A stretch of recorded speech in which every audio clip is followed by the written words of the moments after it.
اور ہر ایک امت کے لیے موت کا ایک وقت مقرر ہے، جب وہ آ جاتا ہے تو نہ تو ایک گھڑی دیر کر سکتے ہیں اور نہ جلدی ہی کر سکتے ہیں۔ اے بنی آدم، ہم تم کو یہ نصیحت ہمیشہ کرتے رہے ہیں کہ جب ہمارے پیغمبر تمہارے پاس آیا کریں اور ہماری آیتیں تم کو سنایا کریں تو ان پر ایمان لایا کرو، کہ اب جو شخص ان پر ایمان لا کر اللہ سے ڈرتا رہے گا اور اپنی حالت درست رکھے گا تو ایسے لوگوں کو نہ کچھ خوف ہوگا اور نہ وہ غمناک ہوں گے۔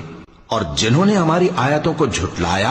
اور ان سے سرتابی کی، وہی دوزخی ہیں کہ ہمیشہ اس میں جلتے رہیں گے۔ پس اس سے زیادہ ظالم کون جو اللہ پر جھوٹ باندھے یا اس کی آیتوں کو جھٹلائے؟ ان کو ان کے نصیب کا لکھا ملتا ہی رہے گا، یہاں تک کہ جب ان کے پاس ہمارے بھیجے ہوئے فرشتے جان نکالنے آئیں گے تو کہیں گے کہ جن کو تم اللہ کے سوا پکارا کرتے تھے وہ اب کہاں ہیں؟ وہ کہیں گے کہ وہ ہم سے گم ہو گئے، اور اقرار کریں گے کہ بے شک